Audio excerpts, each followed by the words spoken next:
matin, Nouvelle Vie. Bienvenue à tous ceux qui nous regardent de tous nos sites du Québec et de partout à travers la francophonie. On est tellement contents que vous soyez avec nous ce matin.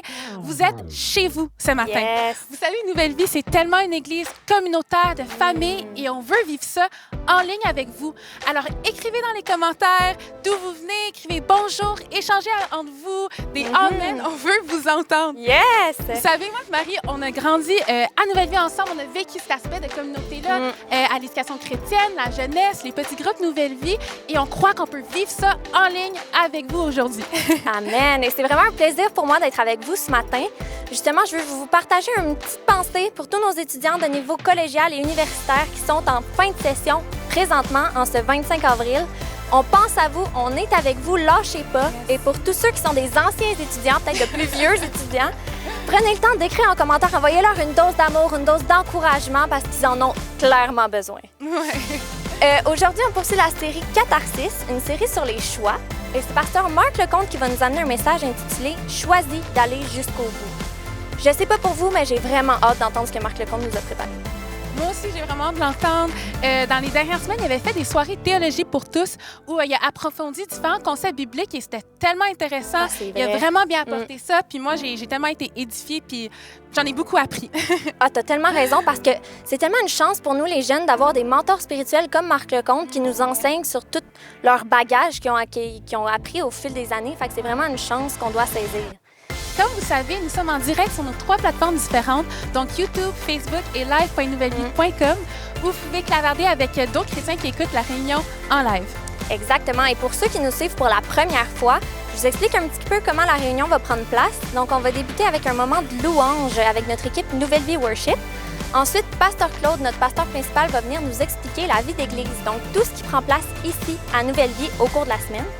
Ensuite, c'est Marc Lecomte qui va venir nous présenter le message qu'il nous a préparé et on va vous revenir en conclusion pour terminer cette réunion avec vous. Et si au courant de la réunion, vous avez des questions par rapport à l'Église, par rapport à la foi chrétienne, n'hésitez pas à nous écrire à bienvenue@nouvellevie.com et ça va nous faire plaisir de communiquer avec vous, apprendre à vous connaître, répondre à vos questions. Exactement. Et sur ce, bonne réunion! Bon matin, Nouvelle Vie, je vous invite à élever, déclarer et louer le nom de Jésus, ce nom tout-puissant, celui qui ne change pas.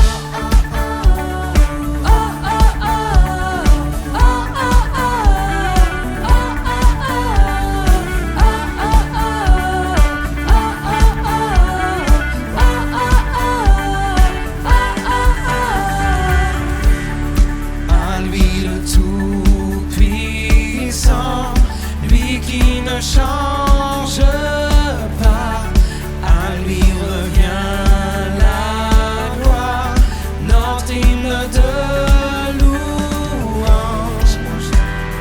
Et nous lui donnons toute la gloire pour tout ce qu'il a fait et ce qu'il fera. Pour tout ce qu'il a fait et tout ce qu'il fera, nous lui donnons chantons ses bienfaits, par la musique louons-le, dans tout le pays louons-le, avec la nature louons-le.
resplendisse, que ta gloire resplendisse en ce monde.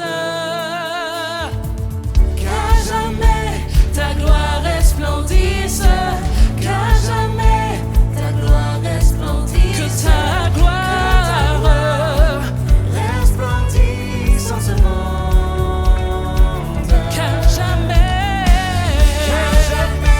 ta gloire resplendisse, à jamais ta gloire resplendisse, que ta gloire resplendisse en ce monde.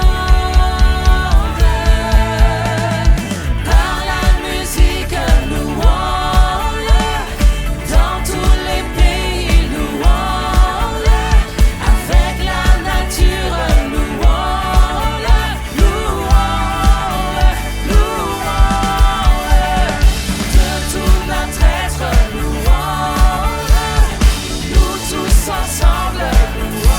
Oui, nous te louons. Jésus, la lumière du monde, louons-le, louons-le.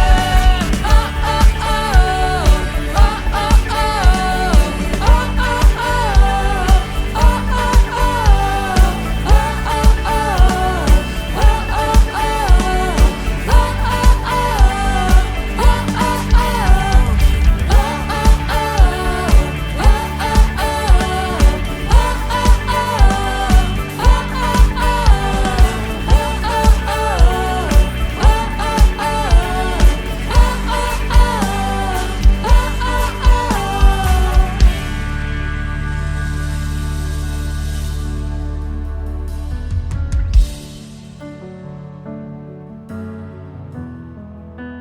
Seigneur, nous proclamons que nous croyons en toi, que tu vis à jamais, que tu es le Dieu éternel. Notre Père éternel, toi qui as tout créé, Dieu tout-puissant. C'est par ton Saint-Esprit que Jésus fut conçu, Christ notre Sauveur. On chante ensemble. Oui, je crois en Dieu notre Père. Oui, je crois en Christ son Fils. Oui, je crois en ton Saint-Esprit, ô Trinité divine. Oui, je crois à la résurrection, que nous vivrons à jamais. Car oui, je crois dans le nom de Jésus. Oh, oh, oh. Chantons ensemble. Notre juge et défenseur, tu souffris à la croix. Le pardon est en toi. Descendu jusqu'aux ténèbres, il est ressuscité, à jamais élevé. Oui, je crois en Dieu notre Père. Oui, je crois en Christ son Fils. Oui, je crois en ton Saint-Esprit, ô Trinité divine. Oui, je crois à la résurrection, que nous vivrons à jamais. Car oui, je crois dans le nom de Jésus.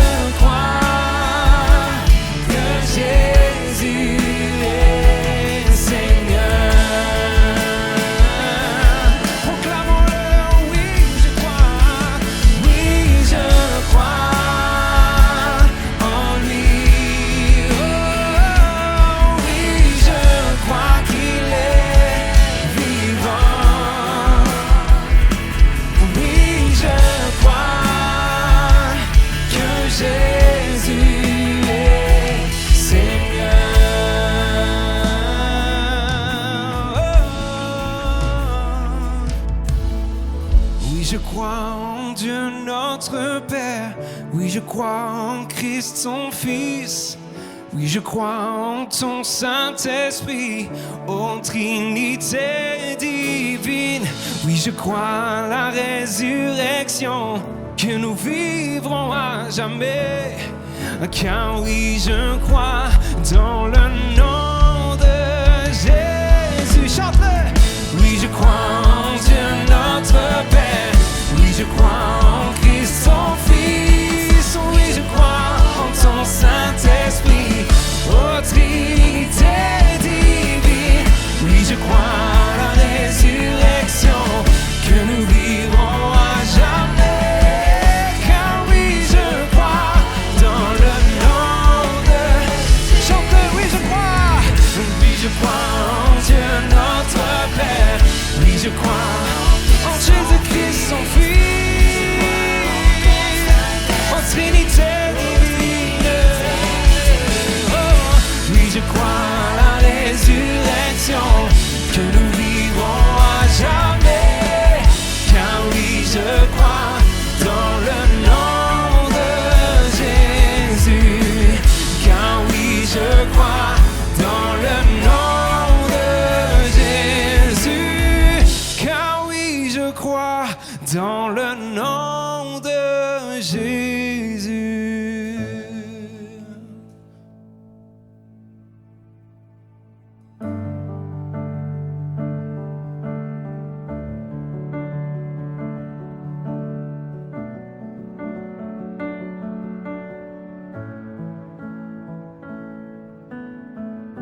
Tu es le soutien de celui qui tombe.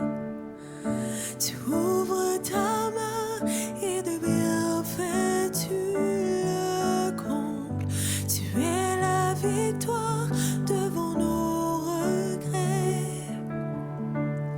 Tu guéris le cœur blessé. Sauveur de ma vie, je te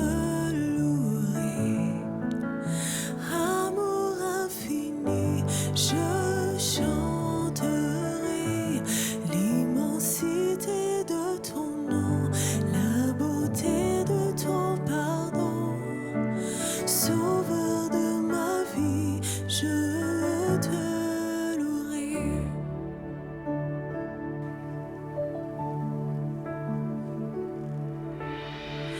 Tu ouvres les portes devant mes pas, ramenant mon cœur dans le plan tracé pour moi. Jésus, tu me donnes une vie nouvelle, car ton amour est éternel. Sauveur de ma vie, je te louerai. Amour infini, je chanterai l'immensité de ton nom, la beauté de ton pardon. Sauveur de ma vie, je te louerai. Sauveur de ma vie, je te louerai. Amour infini, je chanterai l'immensité de ton nom, la beauté de ton pardon. Sauveur de ma vie, je te louerai. Oui, son Église chante. Chaque jour de chaque saison, je t'adorerai. Quand tu m'élèves et lorsque je tombe, je t'adorerai.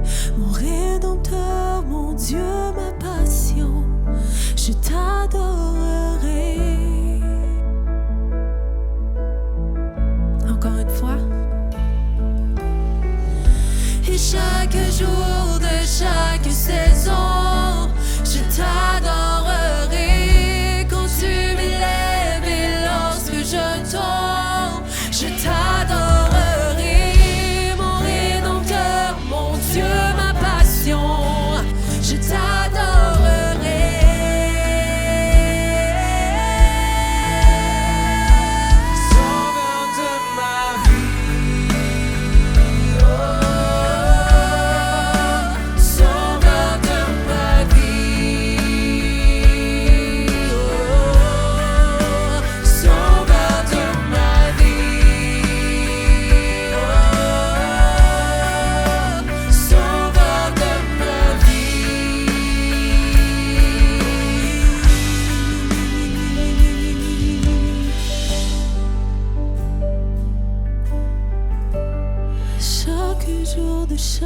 saison, je t'adorerai, je glorifierai ton nom, je te choisirai Jésus, chaque jour, chaque saison.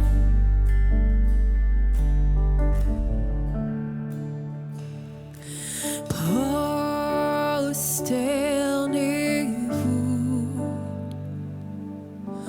devant votre roi,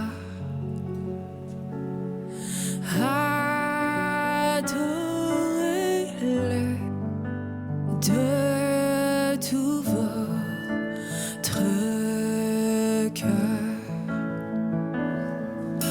Faites monter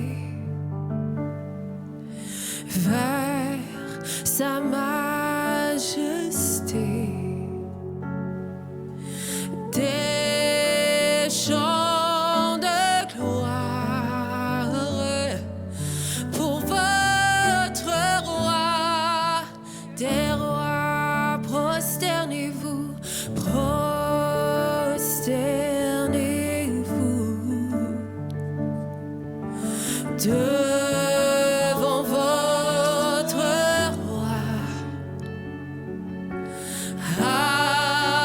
adorez-le de tout votre cœur.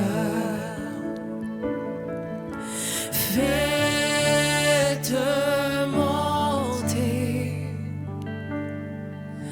vers sa majesté des chants de gloire pour votre roi des rois.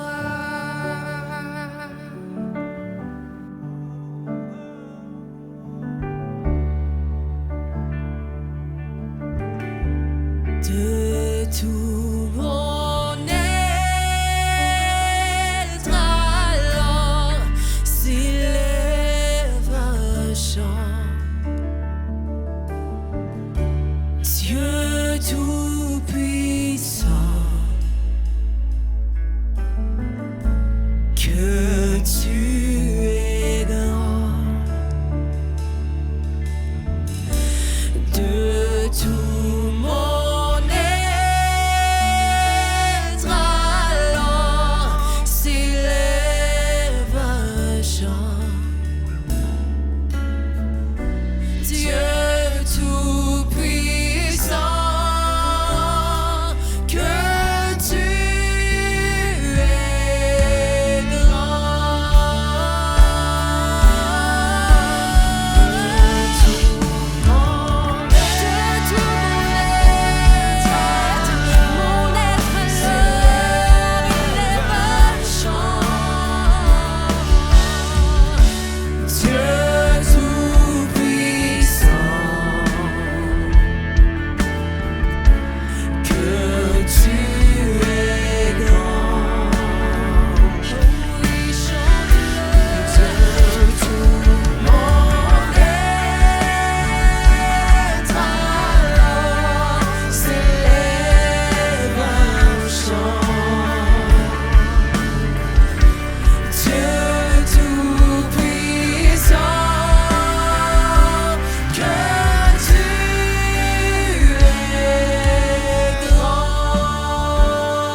toujours déclare que tu es grand.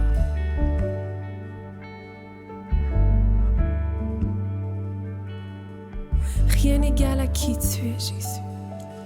Rien n'égale à ta présence. Seigneur, tu es devant. Tu es devant et non derrière. Seigneur, dans tout ce qu'on fait, dans tout ce qu'on chante, dans tout ce que l'on joue, on veut s'appuyer sur toi, sur ta présence qui transforme, ta présence qui peut tout. Que chaque jour de nos vies, on puisse déclarer que tu es grand. Que tu es grand.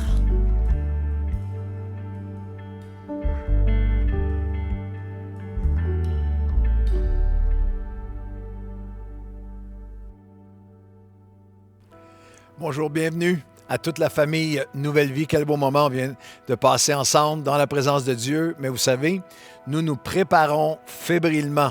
On est actifs à se préparer pour lorsqu'on va revenir très bientôt en présentiel. On prépare les bâtiments, on prépare pour les inscriptions, on prépare pour tout afin de bien vous accueillir sur tous nos sites et probablement plusieurs célébrations par site. Alors, bienvenue à Nouvelle Vie. Un des miracles de la dernière année, même en pleine pandémie, c'est la croissance que nous vivons. Parce que Nouvelle Vie, c'est maintenant une église à Longueuil, à la Prairie, notre église hispanophone. Nueva Vida également, bien sûr, à Nouvelle Vie Drummondville, Nouvelle Vie Charlevoix, Nouvelle Vie Châteauguay. Bienvenue à vous tous et nous sommes à votre service. On est là pour développer des églises vivantes, des églises d'impact qui gagnent des âmes et qui font des disciples partout à travers la province de Québec. Bienvenue aussi à vous, Nouvelle Vie en ligne par dizaines de milliers. Une annonce particulière, j'espère que vous nous suivez avec les cafés matinaux tous les lundis, mercredis et vendredis. Et moi, je vais faire les lundis et les vendredis, mais à partir de cette semaine, au lieu d'être le mercredi soir où on avait notre mi-semaine, toute l'équipe Nouvelle Vie va se joindre à moi pendant la période printanière pour les cafés matinaux. Alors ne manquez pas ça, toute l'équipe d'hommes et de femmes de l'Église Nouvelle Vie, vous allez être bénis par la diversité des dons et des ministères des hommes et des femmes de notre équipe pastorale tous les mercredis lors de nos cafés matinaux. Nous voulons vous demander d'être généreux. Cette semaine, on arrive déjà à la fin de notre premier trimestre et nous allons dédier toute votre générosité. Cette semaine, on vous demande de faire un effort particulier. Ça va être dédié à l'organisme Action Nouvelle Vie. Action Nouvelle Vie, je vous rappelle, c'est plus de 15 000 personnes par mois, 1 000 familles par semaine, 4 000 personnes par semaine qui reçoivent de l'aide alimentaire, des paniers de nourriture d'une valeur, chacun d'entre eux, de 250 à 350 $. C'est son volet jeunesse, le 21-59. Et c'est aussi, on veut le souligner aujourd'hui, en cette semaine spéciale, c'est la semaine qui vient de se terminer de l'action bénévole. Dans une année, c'est plus de 2000 bénévoles qui viennent soutenir cet organisme extraordinaire. Et aujourd'hui, on veut leur venir en aide d'une manière particulière parce qu'avec la pandémie, l'organisme Action Nouvelle Vie n'a pas pu, pour une deuxième année consécutive, n'a pas pu faire son grand souper bénéfice annuel. C'était une de leurs principales sources de financement. On ne peut pas rassembler des 400 et 500 personnes en présentiel en ce moment. Alors, merci d'être généreux. Si vous voulez faire un don, ça va aller directement pour les aider. 3 façons simples et sécuritaires de donner en textant « don » au 438-500-3847, en visitant le site don.nouvellevie.com et aussi par virement Interact à don@nouvellevie.com au nom des milliers de familles desservies par l'organisme Action Nouvelle Vie. Merci. Nous vous invitons à ne pas manquer notre prochaine série de messages qui commence dimanche prochain. Je vais lancer cette série « Entends, écoute et réponds, Dieu t'appelle ». Comment découvrir, développer, déployer l'appel de Dieu dans votre vie. Votre appel dans votre vie personnelle, mais aussi, on va regarder de façon très pratique l'appel d'une maman, l'appel d'un papa, l'appel lorsqu'on est aux études, l'appel comme célibataire, l'appel dans les différentes saisons de nos vies, les obstacles à l'accomplissement de l'appel et surtout les outils de Dieu pour accomplir l'appel de Dieu sur notre vie. Ne manquez pas ça, ça commence dimanche prochain. Ce matin, c'est Pasteur Marc Lecomte qui conclut la série Catharsis, choisir entre le bien et le mal, une série sur les choix, avec son message aujourd'hui, choisir d'aller jusqu'au bout dans un instant. Vous savez comment à Nouvelle Vie, nous sommes passionnés par la mission, par les nations, l'œuvre missionnaire, mais aussi par les arts, par la musique, par la créativité. Et ce matin, c'est ma joie de vous présenter un groupe qui incarne ces deux passions magnifiquement. Le groupe s'appelle Heroic Nation. C'est un groupe qui est principalement composé de Lydie et de Jérémie, son frère et sœur, mais qui ont été rejoints par leurs conjoints respectifs, Mika et Emmanuel. Ils ont chacun 3 enfants et ils ont fondé ce groupe Heroic Nation Nation dans le sud-ouest de la France, dans leur église locale à Pau, il y a plusieurs années, mais Dieu a ouvert les portes des nations pour eux. Depuis, ils ont été invités live à faire des concerts, mais aussi à travers différentes conférences en France, en Suisse, en Italie, en Allemagne, en Europe de l'Est, à différents pays du monde, de la Russie à Israël jusqu'en Chine, jusqu'aux États-Unis et jusqu'au Canada. Et maintenant, ils sont avec nous ici. Ils ont fondé le groupe en 2014 et ils sont maintenant avec nous. On ressent un appel de venir être formés encore plus. Alors, Jérémy et Lydie font, en ce moment, sont dans un programme de maîtrise en théologie à l'Université Laval, mais ils font partie de l'Église Nouvelle Vie. Nouvelle Vie à leur maison spirituelle. On est tellement fiers de les accueillir avec nous, de les voir servir avec nous, de les supporter dans cette œuvre missionnaire et aussi de créativité. Et ce matin, ils vont nous offrir une pièce toute nouvelle. Me voici. C'est une première mondiale à Nouvelle Vie. Ça n'a pas été vu à nulle part ailleurs, mais ça va être disponible sur toutes les plateformes de téléchargement dans les prochaines semaines. Alors, quelle joie aujourd'hui de vous présenter Heroic Nation. Est-ce que c'est bon? Comme ça. Comme ça? Comme ça, c'est bien. Voilà, voilà. Bonjour Nouvelle Vie! Bonjour Nouvelle Vie, moi c'est Lydie. Et moi c'est Jay, et puis on est frères et sœurs tous les deux. Ouais, voilà, c'est ça. Et avec Manu, ma femme. Et avec Mika, mon mari, nous avons fondé le groupe Heroic Nation il y a bientôt 7 ans. On a vraiment eu à cœur depuis le départ de pouvoir apporter Jésus. Que ce soit au travers de l'évangélisation ou aussi au travers de la louange partout où Dieu nous a ouvert les portes.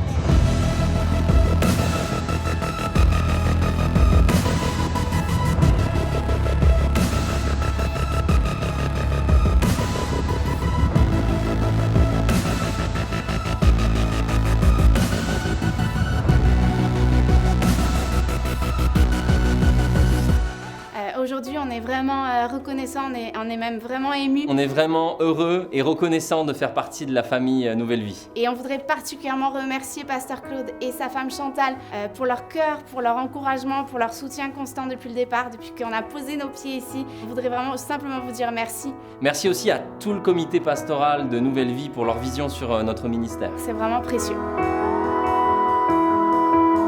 Alors tout simplement aujourd'hui, on veut vous présenter ce tout nouveau titre qui s'appelle Me voici. C'est avec beaucoup de joie aujourd'hui qu'on vous offre ce chant. On est vraiment heureux de vous le présenter pour la toute première fois aujourd'hui. Merci Nouvelle Vie. Merci Nouvelle Vie, on vous aime déjà très fort. On vous aime vraiment très fort. Bye! Bye!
Dans le vent s'envolerait.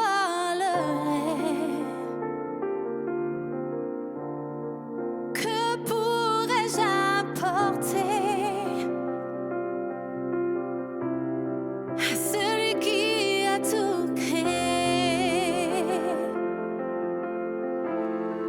Me voici pour t'adorer.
pour t'élever.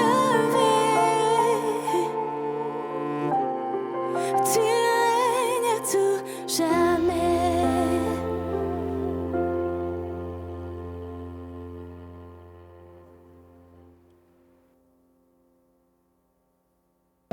Comment séparer le bien du mal ? Tout commence par un choix. Devant le choix de ne croire qu'en lui ou en Dieu, l'homme a choisi. Et tout a changé, le plongeant dans un océan de confusion. Comment choisir ? Accepter ou refuser ? Continuer ou abandonner ? Se relever ou rester à terre ? Prendre ou donner ? Choisir l'orgueil avant l'humilité ? Être vrai ou mentir ? Aimer ou haïr ? Peu à peu, tout se mêle entre le bien et le mal. Comment les séparer ? Choisir, tout se résume à cela. Ma vie sera le reflet de mes choix. Et mes choix d'hier déterminent ma réalité d'aujourd'hui. Et ceux d'aujourd'hui formeront le paysage de demain. Comment séparer le bien du mal ? Tout commence par un choix. Catharsis.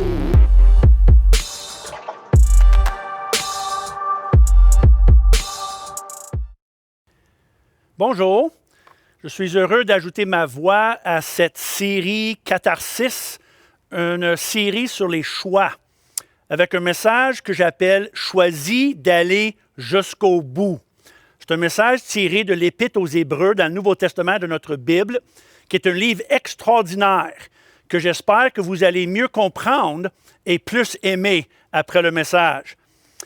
C'est un livre qui contient des passages très inspirants, mais aussi des passages un peu confondants et je dirais même troublants, mais de qui l'ensemble des textes crie vers nous « Ne lâchez pas, persévérez ». Il est évident quand nous lisons ce livre que le plus grand thème, c'est la magnificence de Christ, pour qui il est et pour tout ce qu'il a fait pour nous. Mais le deuxième plus grand sujet, juste en arrière la suprématie de Jésus, est l'importance suprême d'aller jusqu'au bout avec notre choix de le suivre. L'Épître aux Hébreux nous met en garde contre la négligence, l'indifférence, le subtil éloignement des choses de Dieu, ainsi que des dangers extrêmes d'abandonner en cours de route. L'auteur se sert de tous les moyens possibles pour nous inspirer vers un choix inébranlable d'aller jusqu'au bout avec notre décision de suivre Christ et avec nos engagements chrétiens. Peu importe les combats, peu importe les défis ou le prix à payer, jusqu'au bout. Car sans la persévérance, nous ne pouvons jamais remporter le prix et ne jamais goûter à la plénitude de toutes les bénédictions, grâces et faveurs que Dieu réserve pour nous. Alors, voici quelques exemples parmi plusieurs de cet écrivain sur l'importance d'aller jusqu'au bout. Et je prie que son insistance sur la persévérance résonne dans nos oreilles et dans nos cœurs pendant la lecture de plusieurs passages. Car il est remarquable dans sa persistance et dans ses efforts de nous convaincre de ne jamais lâcher, jamais. Chaque maison est construite par quelqu'un, mais celui qui a construit toute chose, c'est Dieu. Moïse a été fidèle dans toute la maison de Dieu, et Christ l'est comme fils sur sa maison, et sa maison, c'est nous, pourvu que nous retenions jusqu'à la fin la ferme confiance et l'espérance dont nous nous glorifions. Il y a une condition, la persévérance. Il continue. Prenez garde, frères, que quelqu'un de vous n'ait un cœur mauvais et incrédule, au point de se détourner du Dieu vivant. Mais exhortez-vous les uns les autres chaque jour, afin qu'aucun de vous ne s'endurcisse par la séduction du péché, car nous sommes devenus participants de Christ, encore une fois, pourvu que nous retenions fermement jusqu'à la fin l'assurance que nous avions au commencement. Il dit exactement la même phrase que l'autre fois. Il dit, nous avons des belles et des bonnes choses avec Dieu, avec le salut. Mais il dit, attention, nous sommes des participants avec Christ, mais pourvu que nous persévérons jusqu'à la fin avec cette assurance que nous avons. Il y a un autre qui est semblable à ça. Car vous avez besoin de persévérance. afin qu'après avoir accompli la volonté de Dieu, vous obteniez ce que vous est promis. Encore un peu de temps. Celui qui doit venir viendra, et il ne tardera pas. Une autre façon de dire, Jésus revient bientôt. Et mon juste vivra par la foi. Mais, s'il se retire, mon âme ne prend pas plaisir en lui. Nous ne sommes pas de ceux qui se retirent pour se perdre, mais de ceux qui ont la foi pour sauver leur âme. Nous sommes tous d'accord que nous sommes justifiés par la foi, comme nous dit l'écrivain. Nous sommes justifiés par la foi et non pas par les œuvres. Et notre credo sera toujours la justification par la foi seulement. Mais que voulons-nous dire par la foi? La simple croyance? Oui, il y a la croyance, mais aussi la confiance et surtout la constance. Car la foi, ce n'est pas seulement une croyance, c'est aussi une constance, une confiance, dont la raison pour laquelle l'auteur marie la justification par la foi avec le choix d'aller jusqu'au bout. Vous l'avez remarqué. Il parle de la justification par la foi, mais en même temps, il dit il faut persévérer jusqu'à la fin. Il marie les deux concepts ensemble, justifié par la foi, mais aussi le choix d'aller jusqu'au bout. Parce qu'il y a la foi de la puissance, mais il y a aussi la foi de la persévérance. Il y a la foi des exploits, mais aussi la foi de l'endurance. N'est-ce pas ça que le chapitre 11 de cette épître nous enseigne? Le temple de la renommée de la foi. Ça, c'est l'Hébreu chapitre 11, qui nomme un personnage biblique après l'autre et la manière admirable qu'ils ont exprimé leur foi. Et selon l'écrivain, la foi héroïque s'exprime de deux façons, soit par des exploits qu'on accomplit ou par des épreuves qu'on endure, les exploits et les épreuves.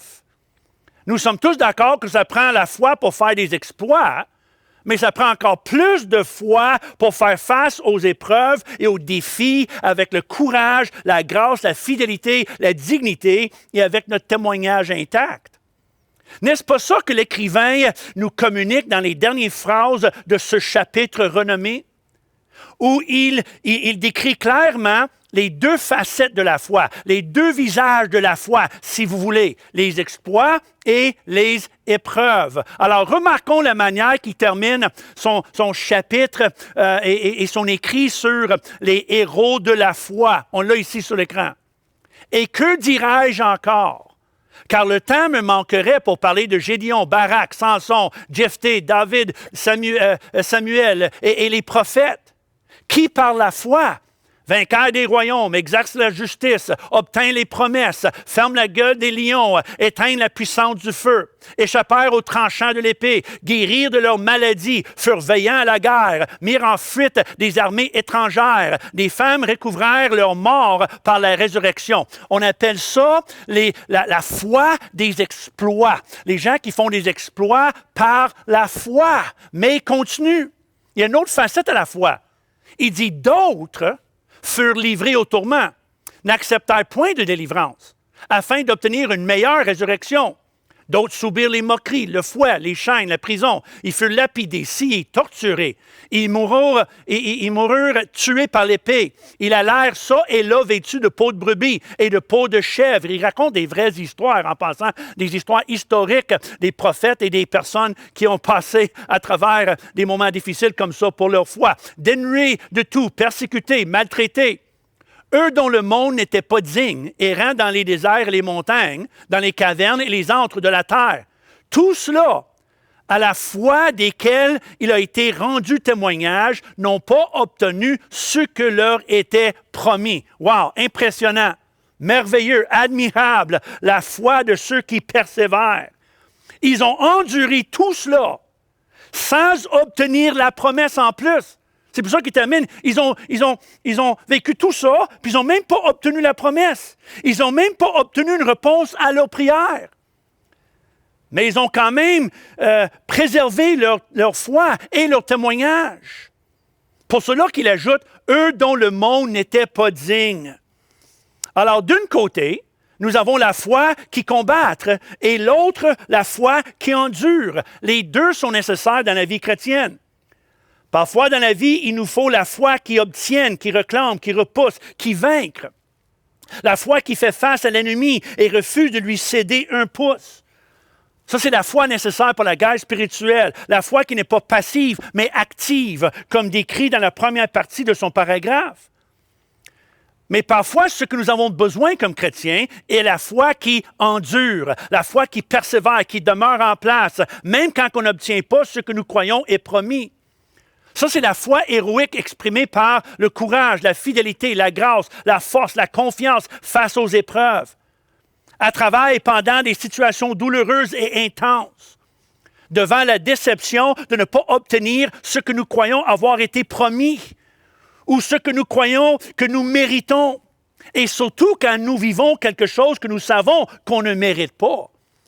Et selon moi, la foi qui endure et qui refuse de lâcher est de plus en plus nécessaire ces jours ici, ces jours de crise, couvre-feu, confinement, consignes, chaos et confusion que nous vivons. Nous avons besoin de la foi qui endure, qui persévère, qui ne lâche pas. Et l'écrivain n'est pas encore terminé. Il continue à frapper sur le clou. Nous avons un autre passage ici. Nous désirons que chacun de vous montre le même zèle pour conserver jusqu'à la fin. Encore cette phrase, jusqu'à la fin. Une pleine espérance, en sorte que vous ne vous relâchez point et que vous imitiez ceux qui, par la foi et la persévérance, encore il marie les deux concepts ensemble, héritent des promesses. On hérite les promesses de Dieu par la foi, mais aussi par la persévérance. Il est clair. Et la phrase ici est intéressante. Que vous ne vous relâchiez point. Que vous ne vous relâchiez point est quand même une phrase intéressante qui est traduite par le terme sluggish en anglais. En anglais, il sert du mot sluggish qui vient du mot slug, qui en français est traduit par limace. Alors, dans le fond, il nous dit, ne soyez pas comme une limace dans le soleil. Hein? Nous avons tous cette idée-là, une image d'une limace. Et en anglais, c'est littéralement traduit sluggish, comme une limace. Ne soyez pas comme une limace, qui est une autre façon de dire attention à ne pas devenir lent, lourd d'esprit, paresseux, léthargique, engourdi, paralysé. Attention à cela. Mais il faut avoir du zèle qui persévère, qui n'arrête pas, qui ne lâche pas. Vous m'avez déjà entendu dire que parfois, dans ma vie personnelle, parfois, je me ressens comme un aigle qui vole au-dessus de mes défis. Mais parfois, je me ressens aussi comme un hippopotame qui est pris dans la boue paralysé par la léthargie, paralysé par l'apitoiement. Des fois, je suis un aigle et autrefois, je me ressens un peu comme un hippopotame dans la boue et je suis certain que je ne suis pas seul. Mais la Bible est claire. Le Seigneur désire que nous volons dans les airs comme des aigles, par la foi, par un saint refus de rester en place dans la boue de l'apitoiement, paralysés par la misère. Nous ne sommes ni des limaces, ni des hippopotames, mais des aigles qui, par la grâce de Dieu et le vent de l'Esprit, le pneuma de Dieu, surmontent nos défis. On vainc les impulsions de notre chair et on vole au-dessus des pensées négatives qui nous bombardent dans les moments difficiles, par la foi et la persévérance. L'auteur continue, n'est pas terminé. C'est pourquoi nous devons d'autant plus nous attacher aux choses que nous avons entendues. De peur de quoi? Que nous ne soyons emportés loin d'elle. Car si la parole annoncée par les anges a eu son effet, et si toute transgression et toute désobéissance a reçu une juste rétribution, comment échapperons-nous en négligeant un si grand salut qui, annoncé d'abord par le Seigneur, nous a été confirmé par ceux qui l'ont entendu, Dieu appuyant leur témoignage par des signes, des prodiges et des divers miracles et par les dons du Saint-Esprit distribués selon sa volonté. Alors, dans ce passage, on remarque que selon l'écrivain, abandonner prend plusieurs formes. Parfois, c'est de renoncer à la foi, retourner à notre ancienne vie, sous la prémisse que nous ne croyons plus la Bible, nous ne croyons plus l'Évangile et même l'existence de Dieu. Mais autrefois, ce n'est pas de renoncer à la foi, c'est la simple négligence. C'est la négligence. C'est le manque de reconnaissance pour le si grand et merveilleux salut que nous avons grâce au sacrifice de Christ et l'amour inexprimable de Dieu. Un salut, comme ça dit, qui était confirmé par des signes et par des témoins et par des actions surnaturelles du Saint-Esprit. Nous sommes sans excuse. Le salut est grand, vaste, riche et mérite notre attention, notre engagement. Il dit attention à négliger un si grand salut. Ou encore, si ça peut être incrédulité, ça peut être la négligence, ou ça peut être un éloignement douce, tranquille et subtil. C'est de là la phrase « de peur que nous ne soyons emportés loin d'elle ». Emportés loin. Ça, c'est traduit en anglais par le mot « drift », dériver, aller à la dérive. Ça donne l'impression de quelqu'un qui est sur les eaux de la mer et qui est tranquillement emporté par le courant, sans l'apercevoir même, jusqu'à temps que ça soit trop tard. Malgré, comme vous savez, que moi, je suis une personne nerveuse dans un avion, je ne pense jamais que nous allons actuellement s'écraser. Mais la seule fois dans ma vie où je pensais vraiment mourir et que je me préparais pour la fin, fut une fois quand je baignais dans la mer et fus emporté loin du chemin, loin du sable solide sous mes pieds. Et à force d'essayer de trouver quelque chose de solide, un fondement solide du sable, je suis devenu tellement fatigué que je me suis dit à moi-même, c'est comme ça que les gens se noient. Aussi stupide que ça. J'aurais dû porter plus d'attention et je pensais que je descendais et que c'était la fin. Et j'avais cette pensée ridicule-là, tellement stupide, d'être emporté par la marée, emporté par le courant. Heureusement, quelqu'un a entendu mes cris et est venu me sauver. Mais leçon apprise. Attention à la dérive, attention à s'éloigner du chemin, le fondement solide. Et c'est ce qui nous enseigne l'écrivain. Il dit attention de ne pas dériver des choses fondamentales de la vie chrétienne, d'être emporté loin par la négligence, le compromis, la paresse, l'inattention, par des habitudes ou des pensées qui nous éloignent de Dieu, tranquillement et doucement vers le danger, par une inattention à notre âme, notre vie spirituelle, notre consécration, notre engagement envers Dieu et sa parole, par relâcher notre décision d'aller jusqu'au bout. Et là, nous arrivons à quelques autres passages avant la fin. Des passages un peu plus confondants et troublants, où l'auteur décrit les dangers associés à abandonner la foi et notre engagement envers Christ. Les dangers sérieux associés avec un retour en arrière après avoir goûté du salut. Le danger de présumer que nous pouvons jouer yo-yo avec Dieu et nos engagements. Nous n'aimons pas quand le gouvernement joue yo-yo avec nous, depuis la pandémie. Ça ferme, ça ouvre, ça rouvre, ça referme, les consignes, un peu de liberté, enlève les libertés, on est permis de faire ça, pas permis de faire ci, puis nous avons cette expression que le gouvernement joue yo-yo avec nous, ou avec des entreprises, ou avec des citoyens. On comprend pourquoi qu'il faut le faire, mais on n'aime pas quand que les gens jouent yo-yo avec nous. Well, Dieu ne l'aime pas non plus quand nous jouons yo-yo avec lui. On est là, on n'est pas là, on est engagé, on n'est pas engagé. Et dans un instant, je vais vous expliquer pourquoi l'écrivain sert d'un langage assez intense ici. Mais remarque ces passages qui parfois troublent les gens. Mais c'est justement, il nous met en garde contre cette idée-là d'aller, revenir, de manquer dans nos engagements, d'arrêter. Il veut la constance, la persévérance. Alors, il dit ceci, « Car il est impossible que ceux qui ont été une fois éclairés et qui ont goûté le don céleste, qui ont eu part au Saint-Esprit, qui ont goûté la bonne parole de Dieu et les puissances du siècle à venir, et qui sont tombés, soient encore renouvelés et emmenés à la repentance, puisqu'ils crucifient pour leur part le Fils de Dieu et l'exposent à l'indignité. » Il continue. « Car si nous péchons volontairement, après avoir reçu la connaissance de la vérité, il ne reste plus de sacrifice pour les péchés, mais une attente terrible du jugement et l'ardeur d'un feu qui dévorera les rebelles. Celui qui a violé la loi de Moïse meurt sans miséricorde sur la déposition de 2 ou 3 témoins. De quel pire châtiment pensez-vous que sera jugé digne celui qui aura foulé aux pieds le Fils de Dieu? L'auteur nous explique tout simplement dans ce passage qui est parfois troublant que si le salut offert à nous par le sang de Jésus ne suffit pas pour nous, il n'y a pas une deuxième voie.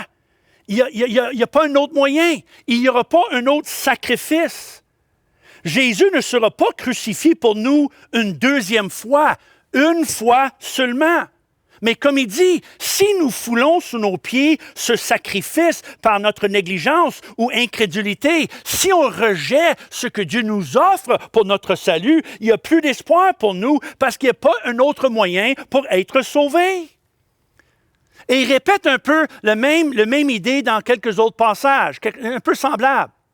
Qu'il n'y ait ni impudique ni profane comme Isaïe, qui pour un mets vendit son droit d'aînesse. Il fait référence à une histoire de l'Ancien Testament, d'un homme qui a vendu son droit d'aînesse parce qu'il avait faim et il voulait justement une bol de soupe. Vous savez que plus tard, voulant obtenir la bénédiction, il fut rejeté. Quoiqu'il la sollicita avec larmes, quand son repentir ne peut avoir aucun effet. Puis il ajoute un autre ici. Juste avant ça, je crois. Il dit qu'il aurait tenu pour profane le sang de l'Alliance par lequel il a été sanctifié et qui a outragé l'esprit de la grâce. Car nous connaissons celui qui a dit « À moi la vengeance, à moi la rétribution, et encore le Seigneur jugera son peuple. C'est une chose terrible que de tomber entre les mains d'un Dieu vivant. »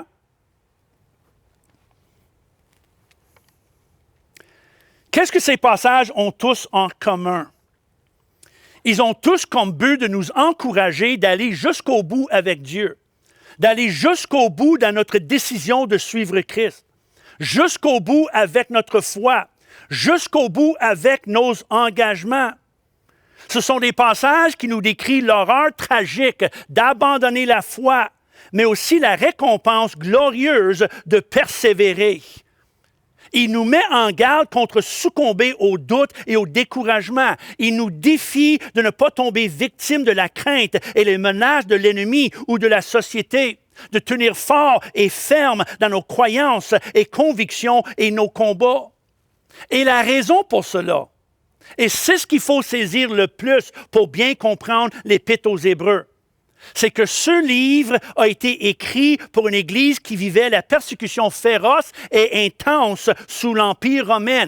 Nous ne pouvons pas comprendre l'Épître aux Hébreux sans comprendre le contexte de la persécution féroce que les chrétiens vivaient et l'Église vivait dans cette époque. Et c'est pour ça un langage intense. C'est pour ça que l'écrivain sert de tous les moyens pour dire à l'Église, malgré la persécution, malgré les injustices, malgré l'abus, malgré la violence, il ne faut pas lâcher, il faut continuer, il faut aller jusqu'au bout avec Jésus. Quand on comprend le contexte de la persécution, nous comprenons pourquoi c'est un langage si intense par rapport à « ne lâchez pas », parce qu'il parlait à une Église qui vivait la persécution. Et c'est comme ça qu'il faut lire ces passages en hébreu et comprendre pourquoi il nous parle de notre salut et la richesse du salut et les merveilles de Jésus et la raison pour aller jusqu'au bout. Parce que les gens étaient tentés de lâcher sous la persécution. Nous pensons persécutés par nos dirigeants pour les couvre-feux, la porte des masques, les consignes multiples et interminables. Mais quand nous étudions la persécution des chrétiens de cette époque, nous découvrons des régimes et des empereurs soif du sang avec une hostilité féroce contre les chrétiens, avec des moyens très créatifs pour infliger la souffrance et les douleurs sur les chrétiens, ainsi que les tentatives d'écraser l'Église chrétienne. Alors, les chrétiens de l'époque semblaient avoir des raisons légitimes pour abandonner la foi et pour renoncer à leur témoignage chrétien. C'était leur vie était en péril. Leur tranquillité, leur sécurité, la sécurité de leur famille, leur business, leur maison, leur bien-être général. dû à la persécution qui arrivait et partait en vagues d'intensité, parfois très intense et parfois moins intense, et parfois c'était la tranquillité. Alors la tentation des chrétiens et la tendance des chrétiens de cette époque, c'était d'abandonner la foi et la communauté des chrétiens et de renoncer à leur foi quand la persécution était intense et de revenir, coucou, nous voici quand la persécution cessait. Et c'est certain que ça créait des conflits dans l'Église entre les chrétiens constants qui ne lâchaient jamais et les chrétiens de convenance, qui étaient là quand le prix n'était pas cher, mais disparaissaient quand il y avait un combat, un péril, la persécution. Ce qu'on appelle en anglais « fair weather Christians ». On est des chrétiens quand il fait beau, mais disparaissent dès qu'il y a une tempête. Et à la lumière de cette réalité, nous comprenons mieux le langage de l'écrivain au sujet de l'importance de la constance, car parfois la vie chrétienne est bénissante, mais autrefois elle est difficile et coûteuse. Comme quelqu'un a déjà dit, le salut est gratuit, mais être chrétien n'est pas. Ça vaut la peine de répéter. Le salut est gratuit, mais être chrétien n'est pas. Parfois la foi est dure, coûtant, exige un prix, un sacrifice. Mais l'auteur ne peut pas être plus clair. Jésus n'a pas abandonné sa mission et nous ne devons pas non plus. Et n'est-ce pas la raison que Jésus a parlé si souvent sur l'importance de calculer le coût, comme dans cette histoire ici? De grandes foules faisaient route avec Jésus. Il se retourna et leur dit, « Quiconque ne porte pas sa croix et ne me suit pas ne peut être mon disciple. Car lequel de vous, s'il veut bâtir une tour, ne s'assied d'abord pour calculer la dépense et voir s'il y a de quoi la terminer, de peur qu'après avoir posé les fondements, il ne puisse l'achever et que tous ceux qui le verront ne se mettent à le railler en disant « Cet homme a commencé à bâtir et n'a pas pu achever. » Ou quel roi, s'il va à la guerre à un autre roi, ne s'assied d'abord pour examiner s'il peut. Que celui qui a des oreilles pour entendre, entende. Comprenez, ce n'est pas la construction ni la guerre qui intéresse Jésus ici, mais la vie chrétienne, le coût de suivre Christ. Il y avait une foule qui le suivait, puis vous voulez être clair avec eux. Est-ce que vous êtes prêts à suivre Jésus? Il est dit, calcule le coût, l'engagement, le prix. La vie chrétienne n'est pas une croisière, mais un combat, une mission. Un appel à construire le royaume de Dieu et à combattre pour le bien, pour la vie, pour les âmes, pour la vérité, pour les marginalisés, les pauvres, combattre contre l'abus et l'injustice, contre les pressions, les tentations et de la corruption.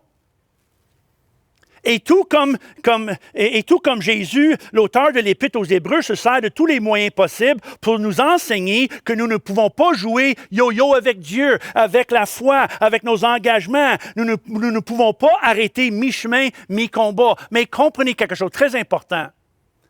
L'écrivain n'enseigne pas du tout qu'il n'y a pas une deuxième chance avec Dieu. Il y a une deuxième chance avec Dieu, un troisième, un quatrième, merci Seigneur, qu'il y a des dixièmes chances avec Dieu. Dieu ne va jamais nous rejeter. Il y a toujours une possibilité d'un retour à Dieu, toujours.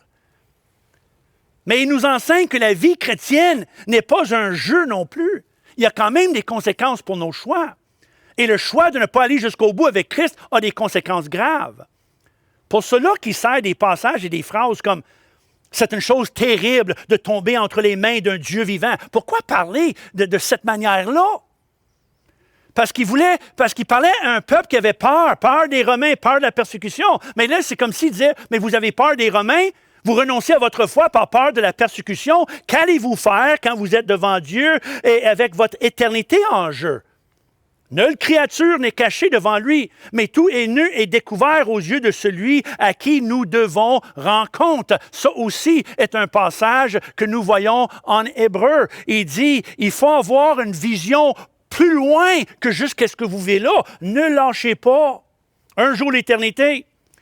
C'est pour cela que Jésus a dit, que sert-il un homme de gagner tout le monde s'il perd son âme? Qu'est-ce que ça donne? Jésus a aussi dit, ne craignez pas ceux qui tuent le corps et qui ne peuvent tuer l'âme. Craignez plutôt celui qui fait périr l'âme et le corps dans l'enfer. Jésus avait un discours semblable à ça pour dire, il faut aller jusqu'au bout. Comprenez? Le but de l'écrivain, n'était pas de déranger ses lecteurs par un discours sévère et moralisateur, et moi non plus. Mais c'était tout simplement de sonner une alarme, d'avertir. Imaginez un monde sans aucun avertissement. Aucune pancarte sur les autoroutes, aucun klaxon dans les voitures, aucune alarme de feu dans la maison, aucun signal que le train arrive ou que le chien de garde est présent et méchant ou que la cigarette tue ou qu'une tempête s'approche, ainsi que les avertissements constants et interminables associés à la COVID. Imaginez un monde sans aucun avertissement. Ce serait chaos, destruction, confusion, maladie et tragédie. Alors ici, l'écrivain veut juste sonner l'alarme d'une façon de parler. Une alarme à ceux qui pensent abandonner. Abandonner la foi, le service, l'Église, les disciplines spirituelles, leurs engagements à Dieu et devant Dieu. De gaspiller la richesse du salut et les bénéfices de la foi chrétienne et même l'éternité pour des poursuites uniquement personnelles, égocentriques, sans aucun service, implication, sacrifice pour la cause de Christ ou les autres. L'Épître aux Hébreux est claire. Ainsi que Jésus et l'ensemble des Écritures. Allons jusqu'au bout avec Christ, la foi, nos décisions, notre service, nos engagements et en dernier avec l'Église. Et je termine avec ceci. Une autre chose que l'écrivain a dit, il dit « Retenons fermement », encore une fois, « Retenons fermement », c'est partout dans son livre, « la profession de notre espérance, car celui qui a fait la promesse est fidèle. Veillons les uns sur les autres. » Plus qu'une fois, il parle de ça. Veillez les uns sur les autres. Pour nous exciter à la charité, nous inspirer à l'amour et aux bonnes œuvres. N'abandonnons pas notre assemblée comme c'est la coutume de quelques-uns, mais exhortons-nous réciproquement, et cela d'autant plus que vous voyez s'approcher le jour. L'avez-vous remarqué? Il dit, quand on est ensemble, la raison pourquoi on vient ensemble, parce qu'on est là pour veiller les uns sur les autres, inspirer les uns les autres. On est là aussi pour exhorter les uns les autres. Comment on peut faire tout ça si nous ne sommes pas ensemble? Je ne sais pas si vous avez lu l'article que j'ai écrit dernièrement sur l'importance d'un retour à l'Église en présentiel dès que légalement possible, où j'ai donné plusieurs raisons pour lesquelles l'Église doit être vécue en personne. Ensemble, lorsque ça serait possible et dès que possible. Merci Seigneur pour la technologie qui nous permet en ligne, à la maison, mais dès que nous pouvons, il faut revenir ensemble. Puis une des raisons que j'ai données, c'est tout simplement, c'est clairement le mandat biblique. Comme ici, n'abandonnons pas notre assemblée. Et voici ce que j'ai écrit dans une petite pensée en dessous de cette phrase. Savez-vous pourquoi les gens négligeaient se rassembler à cette époque?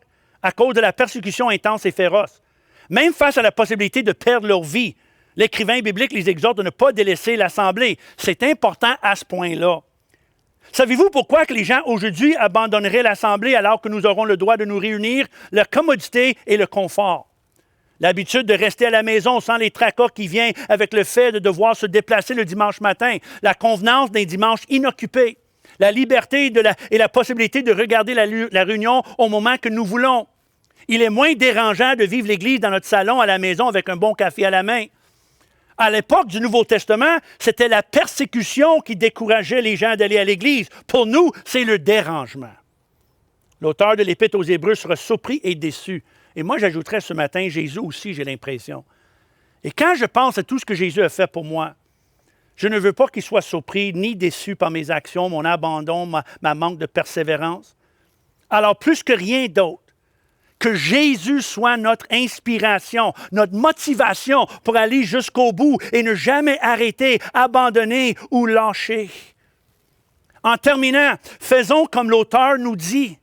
Fixons nos regards sur Jésus, lui qui est allé jusqu'au bout pour nous, ainsi que sur les témoins qui ont passé avant nous, comme qu'il nous dit ici, puis je termine avec ce passage en Hébreux 12, il nous dit comment persévérer avec un regard sur ceux qui ont passé avant nous et n'ont pas lâché, mais surtout avec un regard sur Christ. Nous donc aussi, puisque nous sommes environnés d'une si grande nuée de témoins. C'est qui ces témoins-là? Well, quand on regarde le passage juste avant ça c'est Hébreux 12, 1. Well, le Hébreux chapitre 11, justement, c'est tous ces héros de la foi.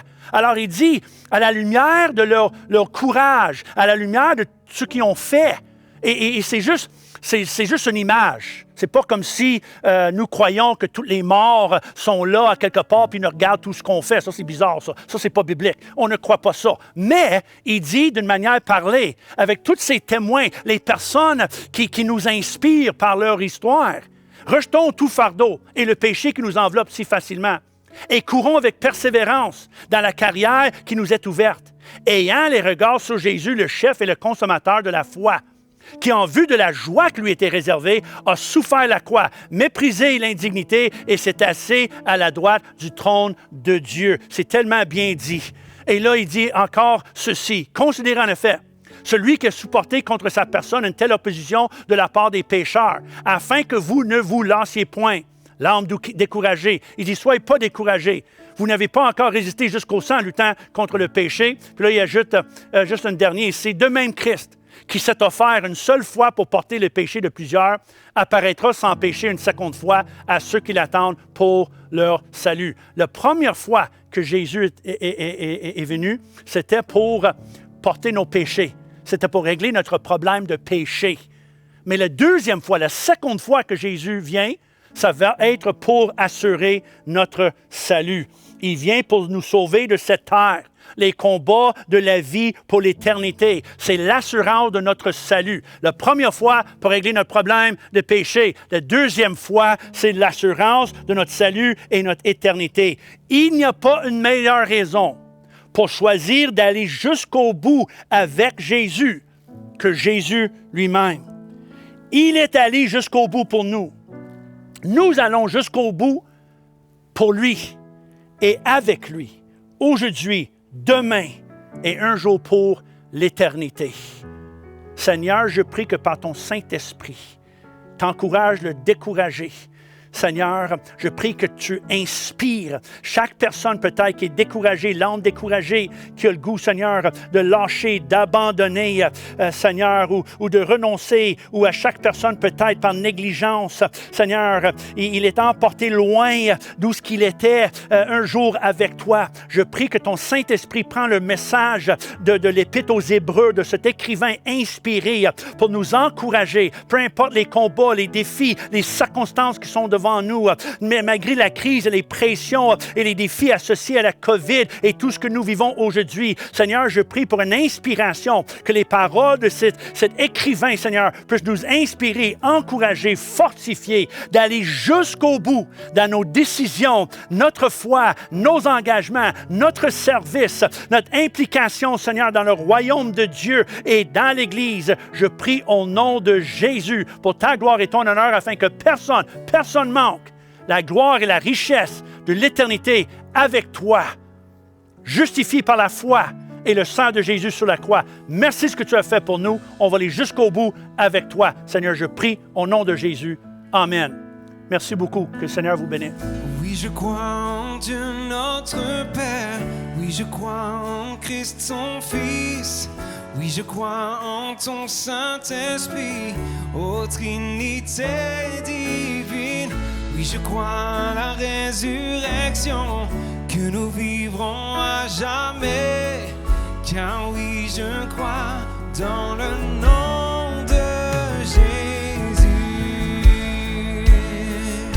Oui, je crois.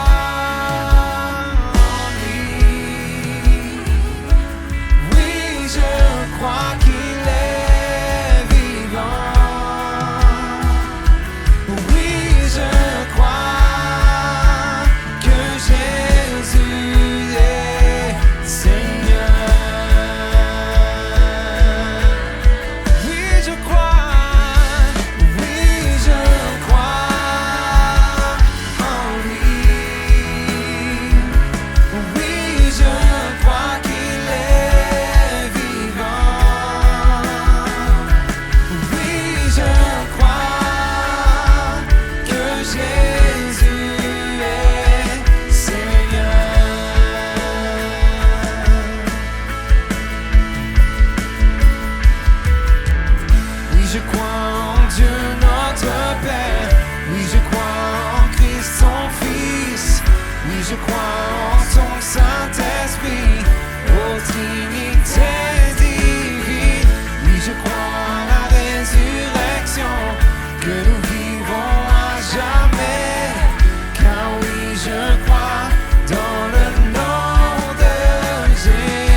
Merci d'avoir été avec nous. J'espère vraiment que cette réunion vous a béni et ressourcé.